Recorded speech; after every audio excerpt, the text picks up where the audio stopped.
Hey everybody, welcome back. I'm Deez, this is my workshop. Today we're going to work on another miniature tool build. It's going to be related to model engine building, but it's actually going to be an accessory to model engines. I've made a few of these model engines now, and they spin. But now what do? I know I could buy like a small little generator and power a little LED lamp or something. I know there's kits out there you can buy. I think Retrol or one of those companies like that. Don't quote me on that. Makes a little platform kit where you can have like a lamp post and maybe a miniature bandsaw and just run different little miniature tools off of that. I don't want to just buy an accessory kit. It'd be neat to have one. I'd like to test one and play with them, but I think in this workshop we like to make things. That's the whole point of this. These engines and these miniature tools gives me a reason to use these machines, and it sharpens my skills and it just gives me a purpose, right? A lot of times you're struggling to find what should I make next? Well, this is the next thing. So I started looking on the internet to find plans for accessories for steam engines, and or model engines, and there's a few out there. It's not. If anybody knows of a source where you can find this kind of stuff, post it down in the comments. I'd really like to know, and others probably as well. There's not a lot of accessory plans to build tools and things like that, and if there are, I can't find them. Now, I did come across a YouTube channel, and he also has a website. I'm sure many of you know who this is, but it's Ade Swash. I will post a link to his channel and website in the description of this video, but he has several model engine plans, and in addition to that, there is a drop hammer plan. That is the item that I would like to make in this video, or this series of videos. So it's not a model engine, but it's a drop hammer. So it's going to be similar to building those, but I should be able to connect the model engine that's going to be spinning with a rubber band or an O-ring of some sort to this model miniature drop hammer. Let's grab the plans, and I'll get down here and I'll show you exactly what we're looking at.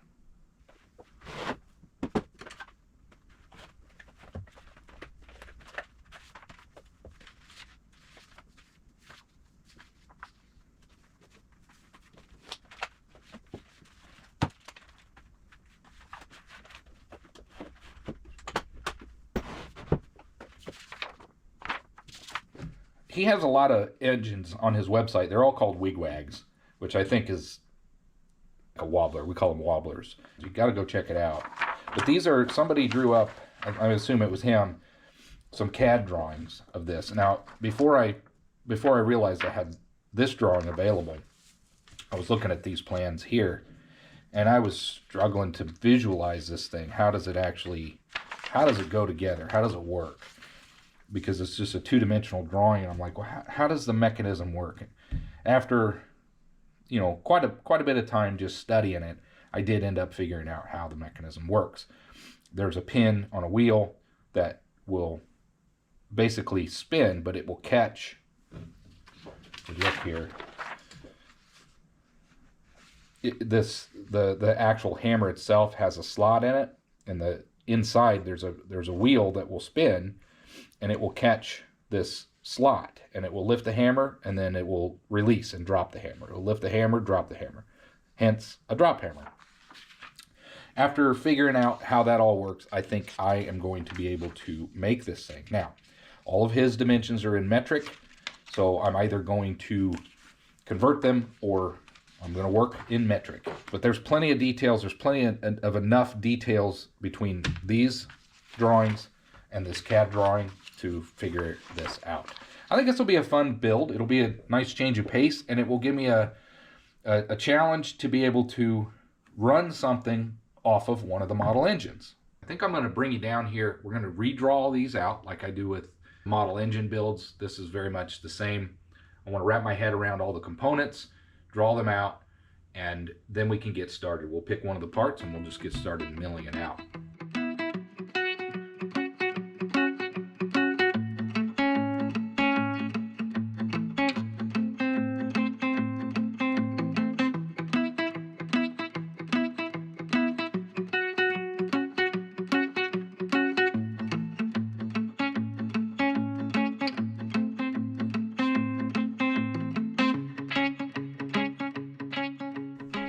So I'll speed through all this, but I want to pause here for a second. I think this is actually going to be a fun exercise for me to start to be able to visualize more accurately millimeters versus imperial measurements.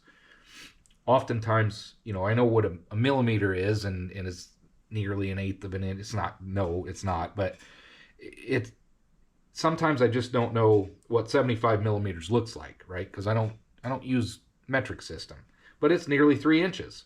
So working on this project and converting the millimeters to imperial is going to help me correlate what average or common sizes in millimeters are to inches, so it helps me wrap my head around scale, right? Scale for different projects that I'm working on.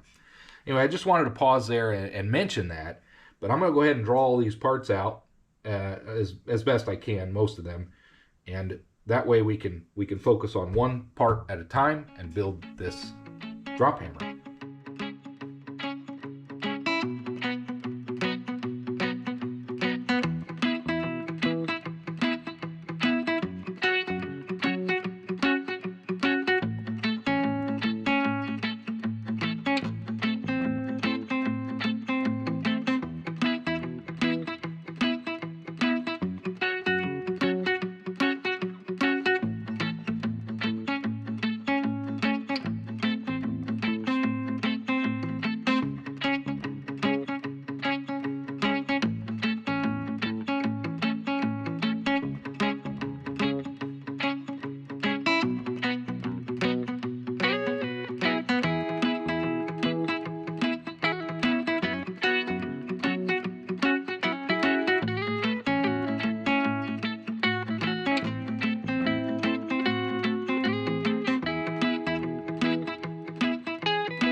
Well, we got everything drawn out, and I'm glad I took the time to do that. That lets me go through all the components, lets me, instead of just looking at this crazy drawing and think, how am I going to ever make something out of this?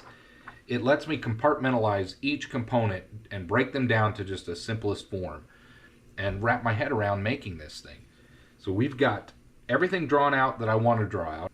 I'm not going to redraw the chassis. Those are kind of complicated parts. Between the CAD drawing and the original plans, plenty good enough. And now that I've drawn everything else out, we have a lot to get started with. What I'm trying to figure out, I've got this, these are all metric, and I can certainly easily hit most of those marks using the tools that I have, especially because I have a DRO and I've got the lathe, I have calipers, digital calipers, can convert.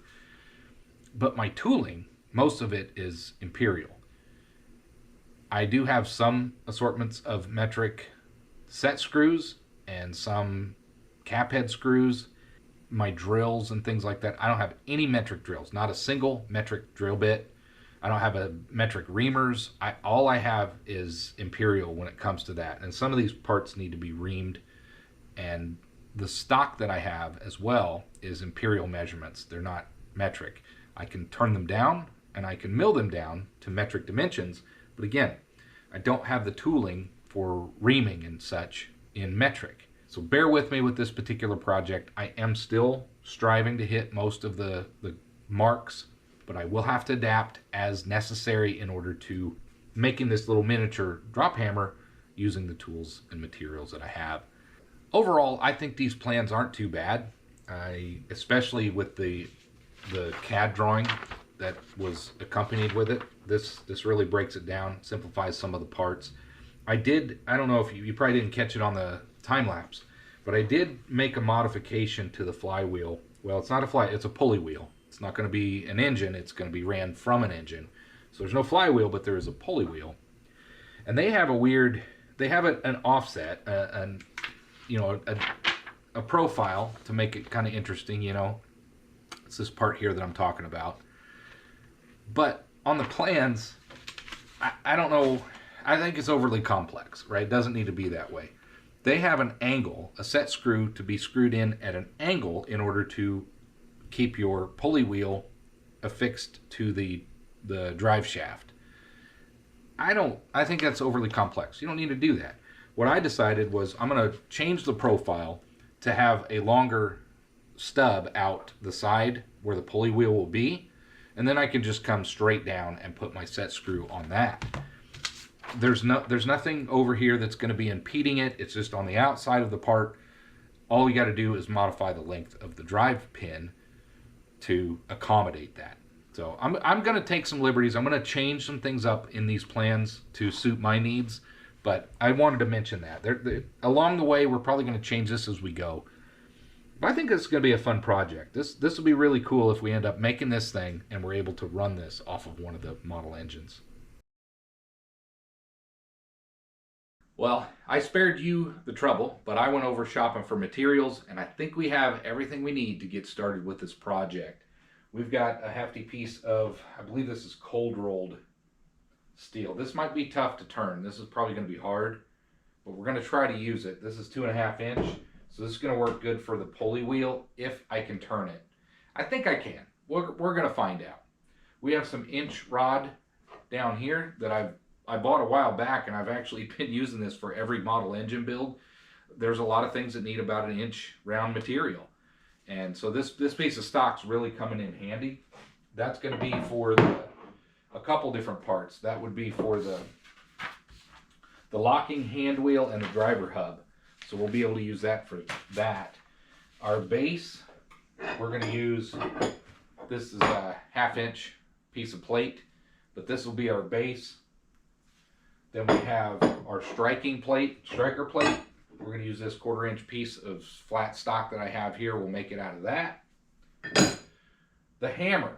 Now this thing calls for brass. I do happen to have a piece of brass that would work fine, but I feel like that, now this isn't going to be functional. I'm not going to actually use it for anything, but wouldn't brass deform if you're doing hammering type operations? Kind of thinking I should use some steel. So I've got this steel. When we get to that point, we will actually choose the material we want to use, but we have brass or steel for the striker plate. There's a base spacer. We're also going to use this piece of steel for the base spacer. Our bearings, we've got some brass rod here. That's going to work out fine. Our axle, we actually have this came out of a printer, and guess what? It is 6 millimeters on the money. So this is ready to go for that.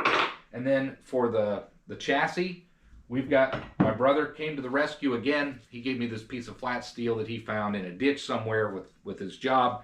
This is going to work out really well. We're going to clean this up. This is 10 mil thick. This piece, there's going to be plenty of thickness here for the chassis and the height. Lots of this material. It actually cleans up pretty well. I did that on a test before. I'll show you the piece. So I did this test before when I was cleaning up the mill, and it cleans up really nicely. That's what this steel piece is. It's part of where that came from. So this is going to end up cleaning up really well. And anything else, we have set screws, we have cap head screws, I think we have everything we need to get started with this project. Well, we're just going to start with the base. This thing is 75 millimeter in length and 2.36, 60 millimeters depth. And because of the tools and everything that I have, I'm just going to go with 3 by 3 inches and 2.5 inches. And this one's kind of nice because I already squared this piece up. And then we want to make it 2.5 inches wide, which is pretty close to that. Honestly, it's already squared up.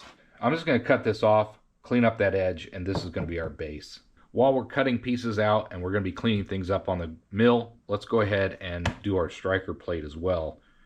This needs to be, we're going to use this piece of steel here. It needs to be 15 mil by 32, 36 mil long. Okay.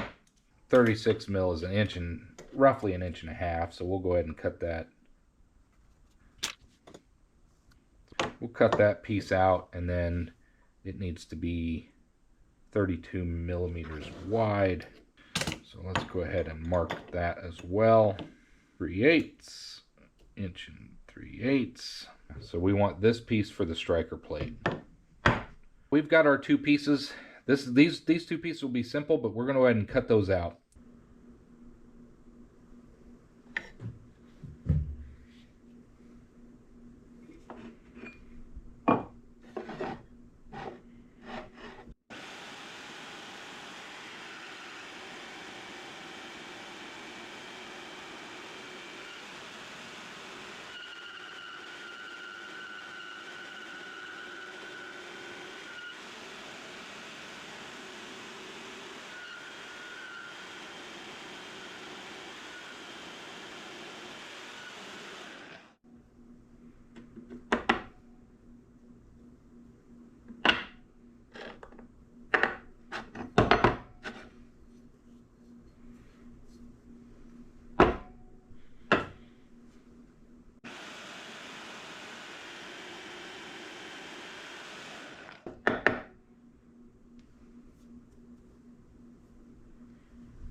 Well, before we get on to doing any mill work or lathe work, I'm going to wait to cut down some of the smaller diameter pieces because, you know, this I can put through the tailstock of my lathe. However, the pulley wheel, I can't put this large 2.5 inch diameter piece through my headstock of my lathe. I want to go ahead and cut this down. We're going to see what kind of, this is going to be a harder piece of steel. I don't know how well my little bandsaw is going to cut it. So that's going to be kind of our first test.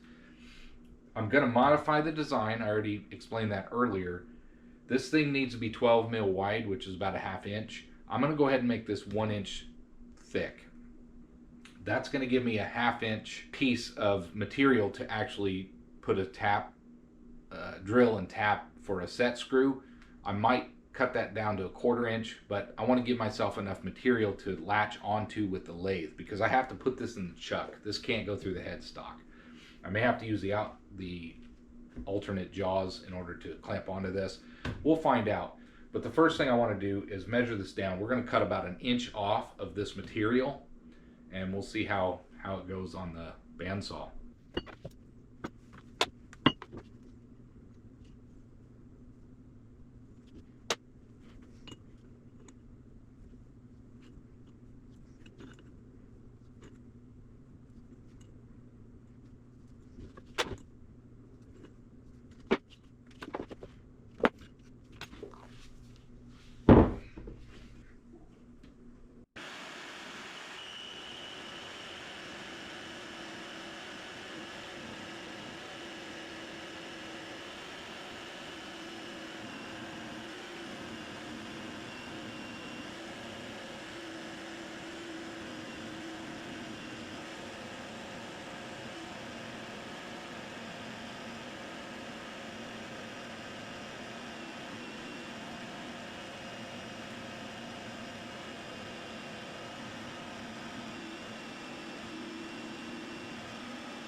I'm not gonna lie to you. This is a hard piece of steel. This is cold rolled. Pretty sure it's cold rolled steel, yellow end. I'm sure most of you know what that means. I did pick this up at my local metal supply store, and he had this piece, and I said, hey, can you cut me a chunk of that off? He's like, yeah, we're never going to use this. It's a little bit too hard for my workshop, but I did cut it with a high-speed steel bandsaw blade. I think I pushed it to its limits. It is not a concentric piece, but it is at least an inch in its shortest spot, which is what I was going for. Regardless, this is way oversized, but I can turn, if I can cut this with high-speed steel bandsaw blade, I should be able to cut this on the lathe with carbide or high-speed steel over there. I think the first thing we'll do is just turn this piece. I'm really curious how well this turns. We can switch over to carbide, but there's going to be some interrupted cuts because this is really an odd cut. That it took me a long time to cut that on the bandsaw. Let's see if we can clean this thing up. I just want to get this squared up, you know, 2 parallel sides on this.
Welcome back. I took a little bit of a holiday, so it's been a couple weeks since I've been working on this project.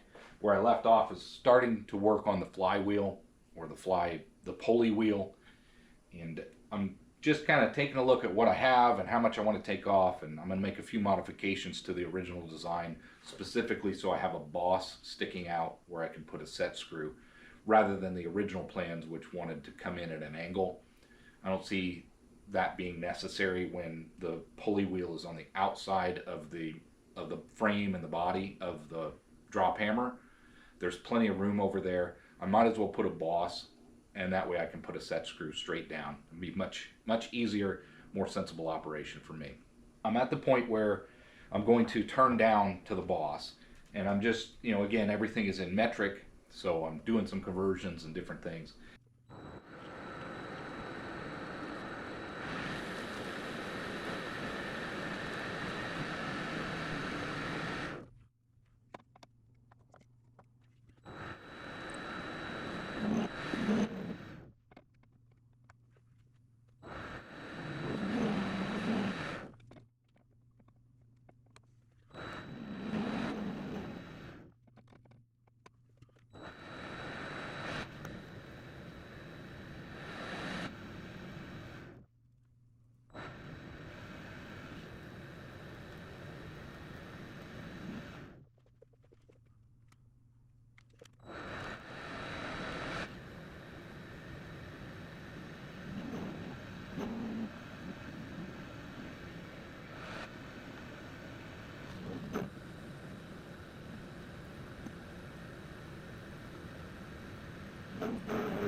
A little sketchy, but we'll see.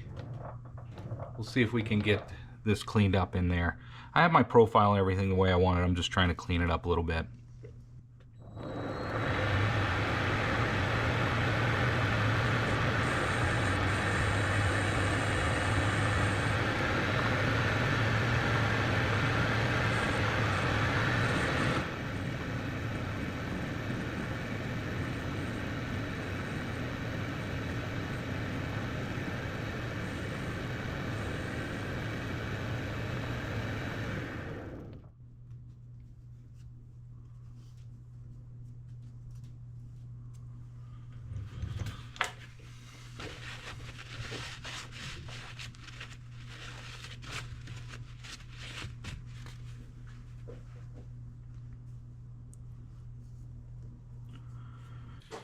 We're going to drill this for 1/4 inch all the way through, and we're going to use our spotting drill.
Next thing we're going to do is indicate the center of the boss from left to right, and also from the outside to this face here. I want to center up a 1032 set screw, so we're going to drill and tap for that. Now keep in mind this back side, I'm going to have to subtract 100 thou. This is a 200 thou edge, total thickness, so half of that is 100 thou. And then when I edge find this, from here to here, I think we'll get the center.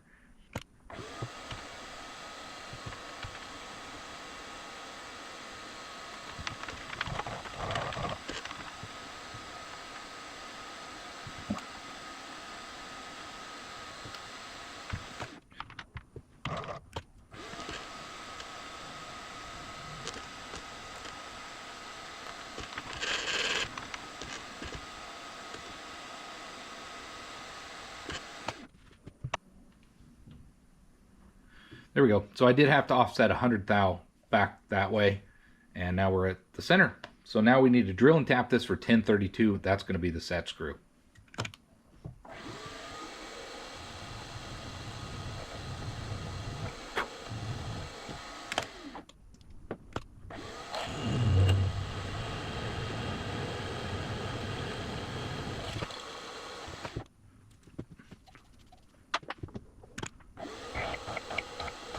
You know, I said I was going to compare the Cool Tool liquid tap fluid with the drill hog, and I never did really summarize it. Somebody asked about it. That was my mistake. I like them both for different reasons. This is really, really thick stuff. I like this for tapping because it sticks, it stays put, a lot like the Anchor Lube. The only problem with the Anchor Lube is it's a little more messy. I think it's water-based, so you got to get it off of there. It could rust your parts. I don't know. The Cool Tool I really like for drilling operations because it's more viscous. It seems to flow better. Or if I'm cleaning up some aluminum or something. I like them both, but for different reasons. That's my assessment.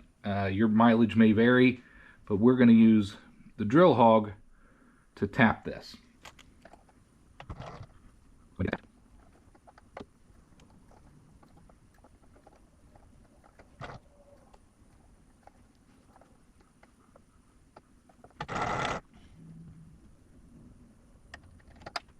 And what it's going to do.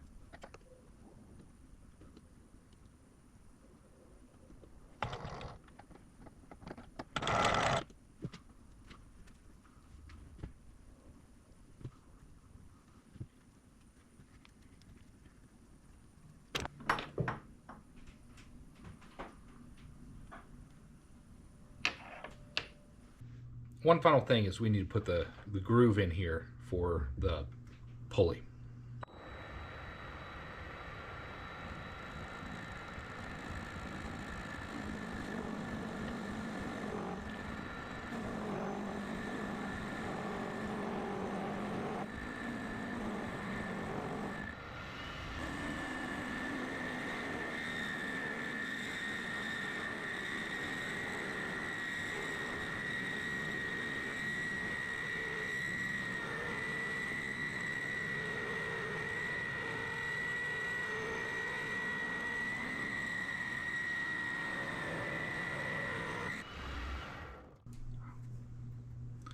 That's hot. Let's let this cool down, and I think that's a good enough groove. I plan on using like an O-ring, so I think that'll suffice. If not, we'll chuck it back up and we'll cut a deeper groove, but that's all I'm going to do for now. Well, we got our pulley wheel created. We even put our V-groove in there. I do plan on using like an O-ring or something, and I may need to make that V-groove a little bit bigger, but for now, we did get that detail put in. The last thing I haven't tried is to test fit our 1032 set screw. Let's make sure that fits in there. And there's no reason it shouldn't. And it fits in there nicely. So that should seal our 1/4 inch crank when we get that going. Put that in there. And that will hold it. So we got one of the parts done for this drop hammer finally.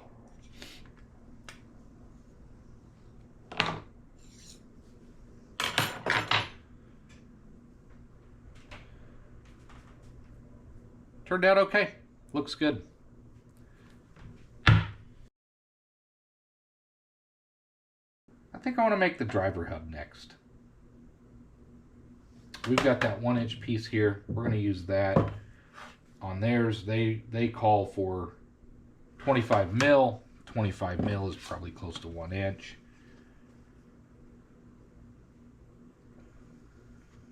.25 mil is 9.843. That's about 1 inch. So we're going to use this 1-inch piece here.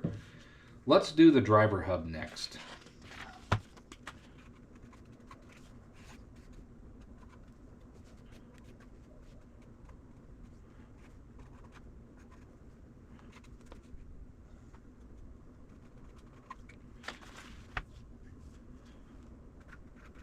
We're going to do another 1032 set screw here.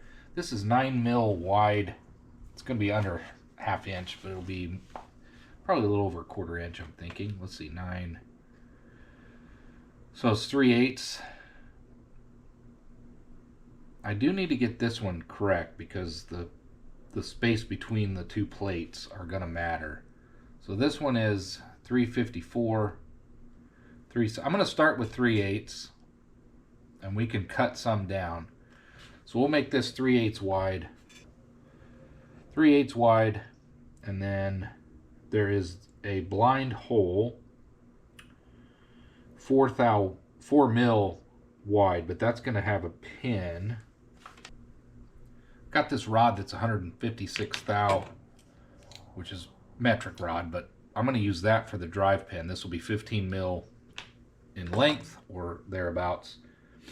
And we're going to, let's see, the depth of hole for this is 7. I think we got enough to go ahead and make this part. Well, welcome to the world of the life of a weekend YouTube content creator. We are starting the driver disc, the driver pulley, the driver hub, whatever you want to call it. It's the next weekend, but for you, hopefully it's just no time at all. But we're going to get started with the driver hub. We're going to make it out of this 1-inch stock that I have, and I'm going to go ahead and put this through the headstock. Now, that's going to wobble a bit. I don't have any support in the back, but it's going to be good enough in order for me to clean up the OD, face this off, and drill my through hole before I put it in, take it out, cut it off, and then clean up the other side. It's going to be a simple part, and then we're going to move on to the mill and drill a couple holes. We got to tap one of those, and one of them will be a blind hole for the pin that goes in it. So let's get this in the headstock over here, and let's turn down the end and get our through hole drilled.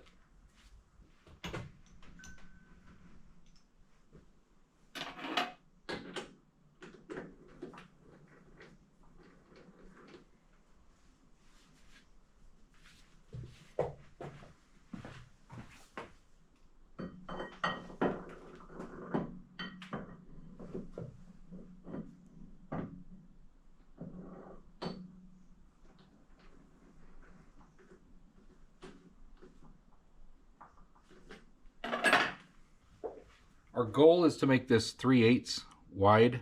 So I'm going to start, so we want to turn this down to somewhere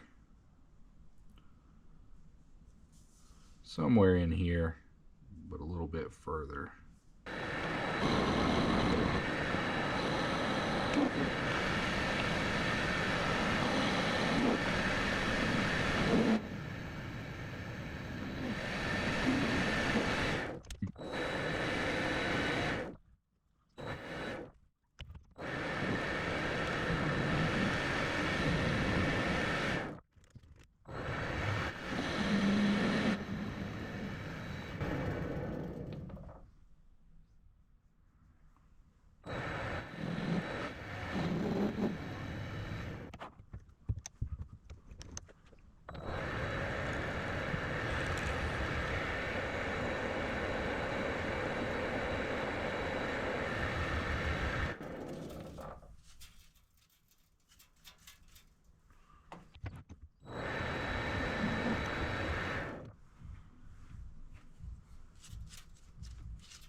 That's what I wanted.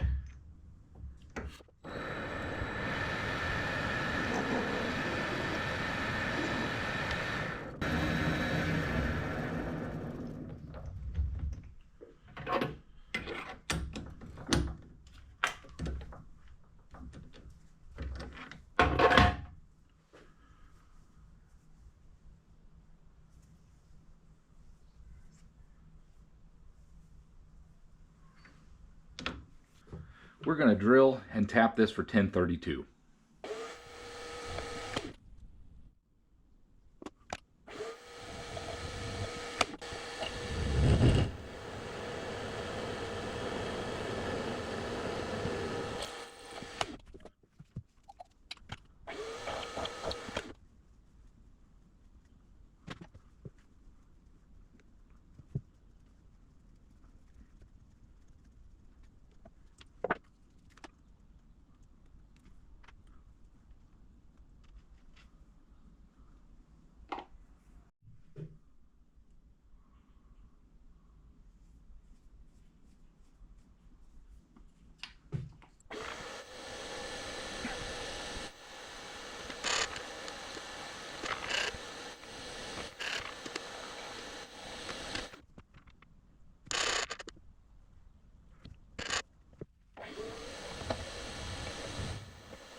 look on the chart, 156 thou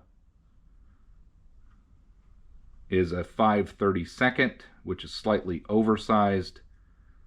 Otherwise, a number 23 is 154. That gives us 2 thou. That's probably too small.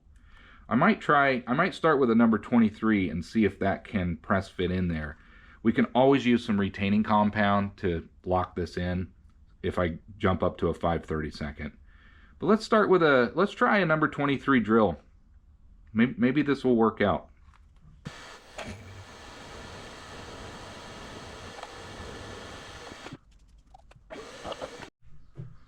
So I got a driver pin that I created. I made this out of that 156 thou. We know that our hole is 140. I turned this down ever so slightly. It's going to fit in there, I believe.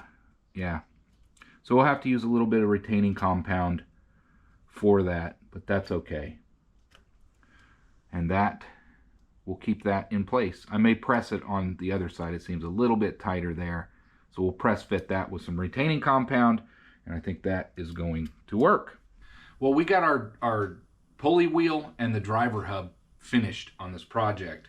I think it turned out really well. I'm carefully going through and measuring what my dimensions are going to be for all the future parts that I haven't made yet, trying to make sure that the parts that I'm making now are going to fit without modification later. It's possible that I'll have to modify some of these parts later in order to get them to fit, because I am working off of metric drawings and everything I have is imperial. As far as hitting those marks, I can do that with metric, but when I'm drilling holes and things like that, I have no metric tooling for that. But I think this is going to work. I ended up off camera, I made a driver pin. It's a 15 millimeter rod. I went ahead and made that 15 millimeter. That was easy enough to do, and I got it, I think it's 15.2. It's close enough for me, and that fits in there nicely. We're going to clean these out. I will use some retaining compound in order, and the opposite side of this is a little bit thicker. I took 156 thou rod and I turned it down just a tiniest bit, and it took 2 thou off. So you can see that slip fit for the number 23 drill, which is 154 thou. And the other side must be a little bit thicker. So I will press fit that on with some retaining compound. We've got our 1032 tapped set screw, tapped, drilled and tapped. That fits in there nicely. Let's make sure it goes all the way through. And it does. Very nice. Just the smallest little burr in there, but we got that cleaned up.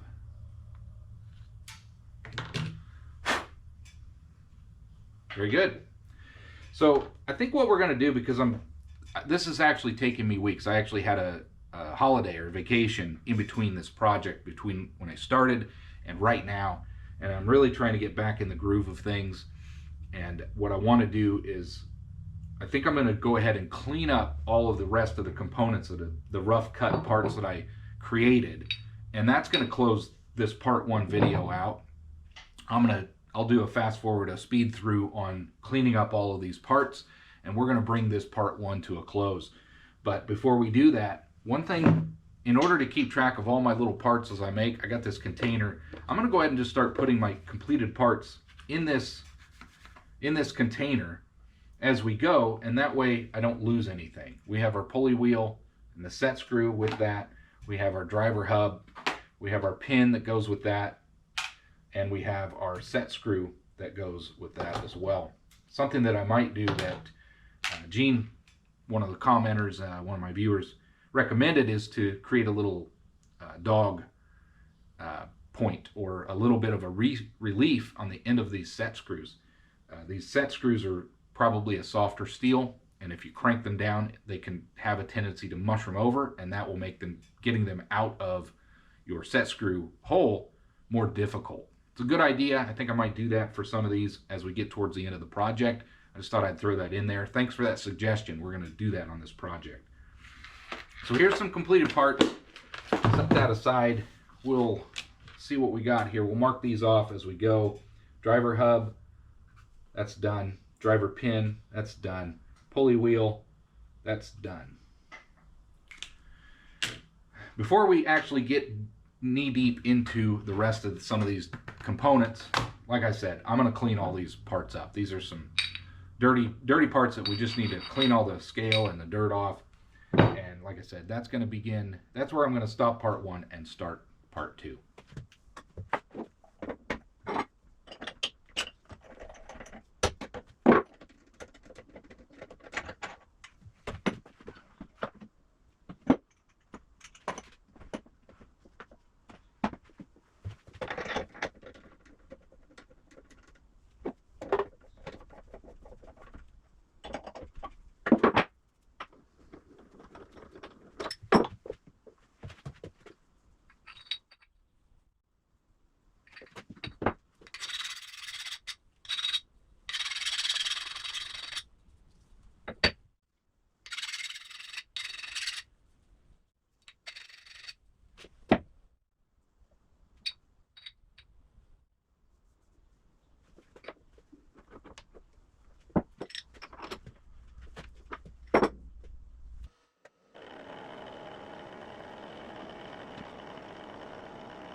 Well, you get the picture. You've seen me do this 1,000 times. You've seen other people do it 1,000 times. We're going to clean all these parts up to the rough, just to clean them up so that we can then start milling out all the intricate shapes and dimensions and all the different things for the rough parts. I've got the hammer, the base spacer, the striker plate. We've got the 2 columns over here, and finally the base to clean up. So I'm going to do that off camera. It's just going to be more of the same. Me putting it in the mill, going back and forth, cleaning it all up. We'll bring you over here and I'll show you the end result of that, and we're going to close out part 1 of this video. Well, let me bring you all up to date, or up to speed, excuse me.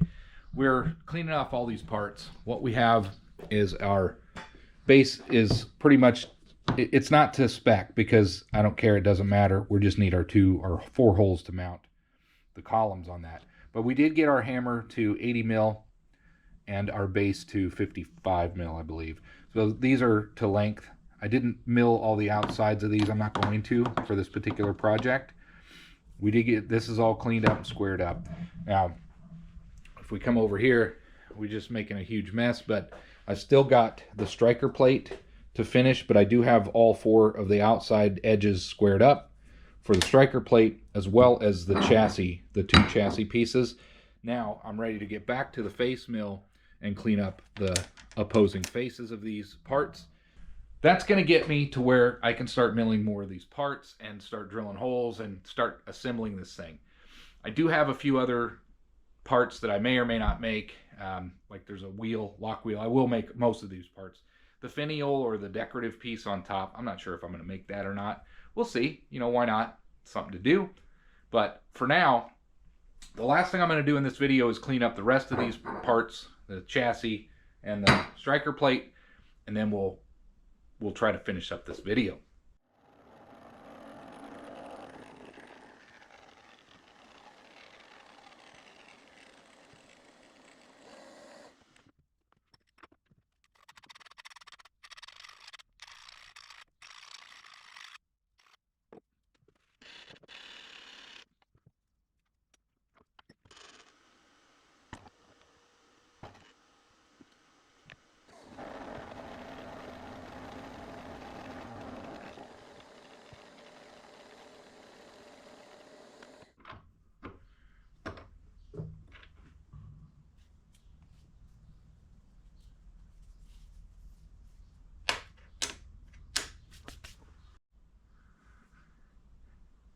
This is probably not the right way to do this, but I'm going to give it a shot, because what I want to end up with is both of these parts the same thickness, but I want them cleaned as thin as, I don't want to take off, I want to take off as little material as possible. So who knows, this may flex a little too much on the ends, but it's mostly supported all the way across. So this is what we're going to, this is a setup we're going to go with. We're going to see how well this works.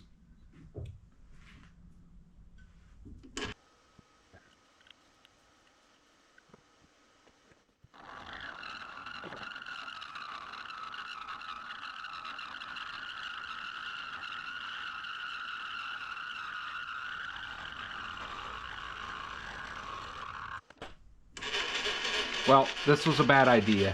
Too much chatter, and I think I have a different plan to do the same thing I'm trying to accomplish. For now, I am going to... Yeah, that's absolutely horrible. We're going to redo this. I'm going to do these one at a time, but I have a plan to get them to the same final thickness.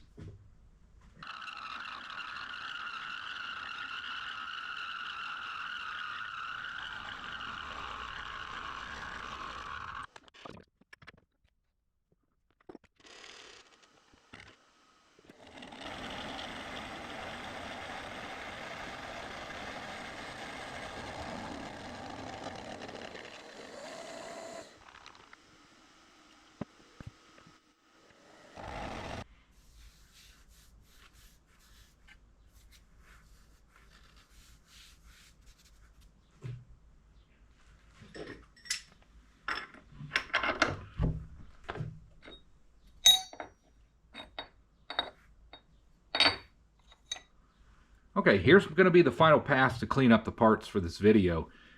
What my plan now is, since I have a flat surface on the bottom, I'm just going to set the depth of this, get this cleaned up, and I won't change this. I'll just put this one in, and it should be, they should both come out the same width. Close enough anyway. So let's get this done.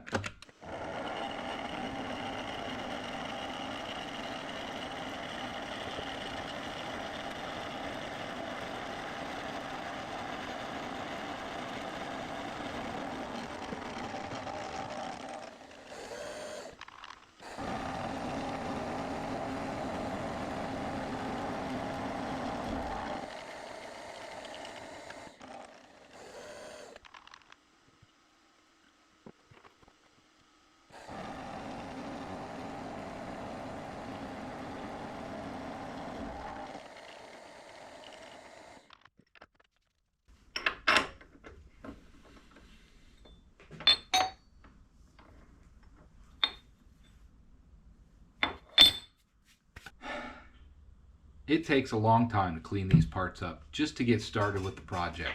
Any of you building these things, you know exactly what I'm talking about, especially if you're using recycled materials or scrap steel or steel that you've salvaged from somewhere. And there's nothing wrong with that. Just know that you got to clean it up, get things squared up, get things ready to where you can start laying out your parts and moving forward. So we have not all the components, because I still have like a locking wheel and a couple other things made out of brass. I'm going to do those later, but we have plenty of materials now to get started, or not to get started, but to move forward. We've already made the pulley wheel. We've already made the driver hub. Now we've got a lot of other components where we can continue moving forward with this with part 2. But to close out part 1, we have our 2 column chassis pieces made, and the initial setup that I had was a bad idea. Way too much stick out, way too much chatter. But these should be pretty close to the same thickness. We have our chassis pieces ready. This is our striker plate.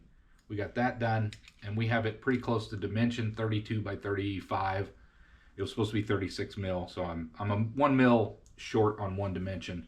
Striker plate doesn't matter, it's gonna be fine. The base is actually on one dimension, it's 75 mil. That is correct, I've got that to dimension.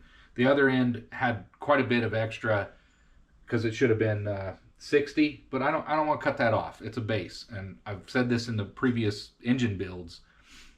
A bigger base is a better base, in my opinion. You got more heft to it. You can actually drill some holes, maybe mount it to something.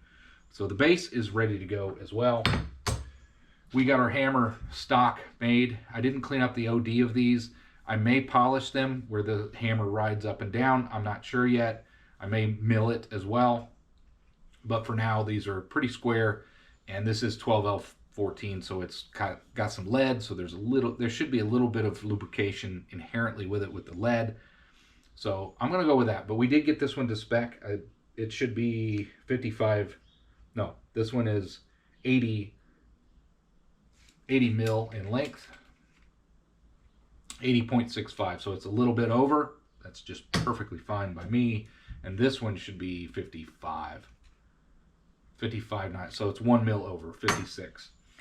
So we've got all these parts cleaned up, ready to continue on, and that was where I wanted to close out part 1 of the drop hammer build from Ade Swash.